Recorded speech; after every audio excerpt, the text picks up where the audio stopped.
everybody. In this video, we're going to cover completing the square for trinomials that have a greater than 1. So again, a is the number or coefficient in front of the x squared. So here's an example where the coefficient is greater than 1. So at the end of the lesson, you should be able to finish the success criteria question on your own. Okay, so let's get started with the review. So from last class, we should be able to complete the square for trinomials like this, where we have a coefficient of 1 here. So again, we need to make a perfect trinomial using the first two terms and getting a c that will make the first three terms a perfect trinomial. So here we have x squared plus 10x, and then we add some c to make it a perfect trinomial, and that would be 25. And then again, we need to subtract 25 because you don't want to change the equation. Adding and subtracting 25 is like adding 0. So it's still the same equation, but yet you made a perfect trinomial for the first three terms. So what we do next is factor the first three terms, x plus 5 squared, and then simplify this, minus 29. The vertex is negative 5, negative 29. So again, how do we find the c value here? Well, we found this was we took the b value divided by 2 and squared it. So b divided by 2 and squared it. So we got this formula last time. Okay, so that's the review. Now let's take a look at what happens when a is greater than 1 or not equal to 1. So for creating a perfect trinomial where a is equal to 1 here, it's very simple. We take the b divided by 2 and square it, so that would be 4. This would work because we get x plus 2 squared. However, for a trinomial with a coefficient greater than 1 or not equal to 1, we bump into some problems because the factor form is going to look something like this, where we have a 2 in front of the x for one of these brackets. So 2x plus or minus some number and x plus or minus some number. There has to be a 2 here because when we FOIL it out, we get 2x squared. We need that 2x squared. So it's not as simple. So there's a little trick that we can apply, and then we'll apply the trick to just expressions of two terms first. So the trick is to factor out the 2 so we get a coefficient of 1. So if we factor out a 2, we get 2x squared plus 2x. And now we have a coefficient of 1 in front of our x squared. And we ignore the 2 and we try to complete the square for whatever is inside the brackets. So it's going to be x squared plus 2x. We use a formula to find c, which is 2 divided by 2 squared, which is 1. And then of course we need to subtract 1 so we don't change the equation. And now we can complete the square for the first three terms, which is x plus 1 squared. But there's still a minus 1 inside the brackets. Now what we need to do is take the minus 1 out of the brackets, and we do that by multiplying it by 2. We can't just take it out of the brackets. So x plus 1 squared minus 2. So the vertex is negative 1 minus 2. Let's do the next example. So here, again, the key is to factor out the 5, and then we end up with 5x, x squared plus 5x. And then a number, the c value that would work would be 5 over 2 squared, which is 25 over 4. Get to add and subtract, not to change the equation. And then factor the first three terms inside the brackets. X plus 5 over 2 squared minus 25 over 4. And then you need to take out the 25 over 4, the minus 25 over 4 by multiplying by 5. And then we end up with 5 x plus 5 over 2 squared minus 125 over 4. Right? Because 25 over times 5. Yep. That's 125. So let's do the third example. Again, you factor out the 7. X squared plus 3x. 7x squared plus 3x plus 3 over 2 minus 3 over 2. 7x plus, it's 3 over 2 squared, so that's 9 over 4. 9 over 4. So it's going to be x plus 3 over 2 squared minus 9 over 4, and then we take out the negative 9 over 4.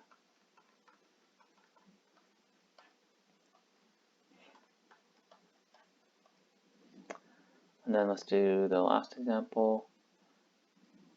So the last example is a little bit trickier because you can't really, 4 doesn't divide by 3 evenly, but you can still write it as a fraction. 4 divided by 3.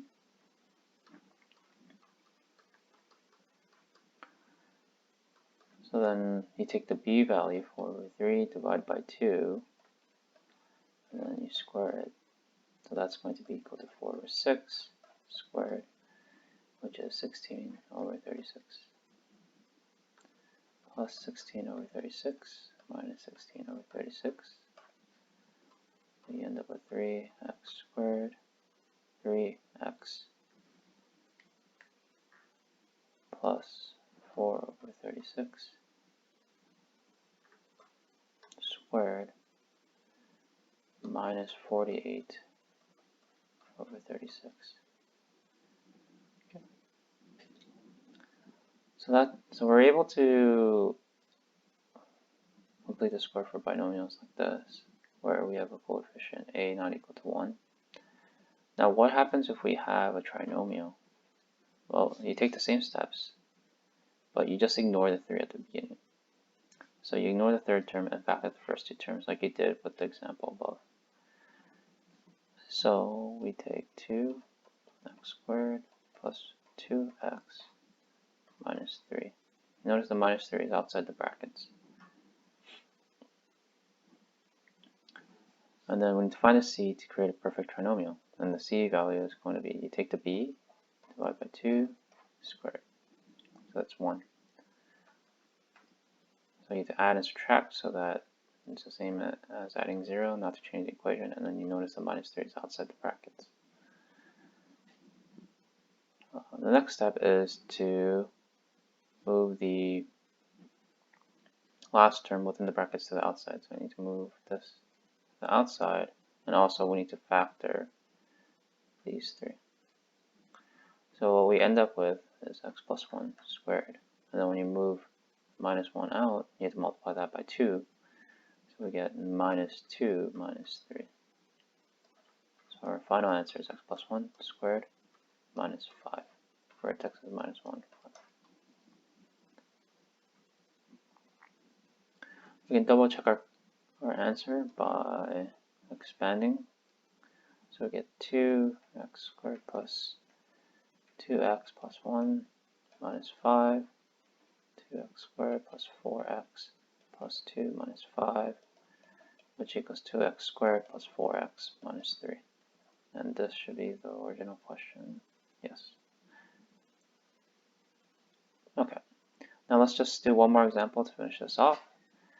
This example is a little tougher because 3 doesn't divide by 5 evenly. So again, the first step is to factor out this 5 so that we get a coefficient of 1 in front of the x squared minus 3 over 5x.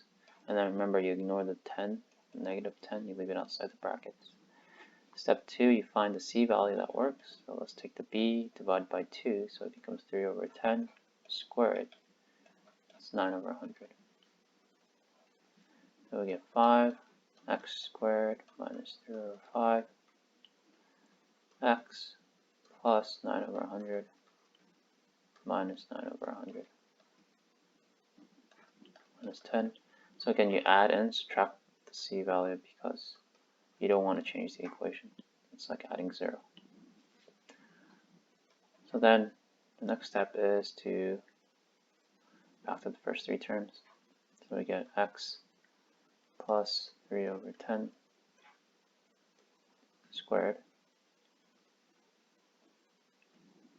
That should be minus 3 over 10 because we have a minus 3 over 5x here. And then we need to take out the negative 9 over 100 outside of the brackets by multiplying it by 5. So we get 5x minus 3 over 10 squared minus 45 over 100 minus 10. And then we simplify further.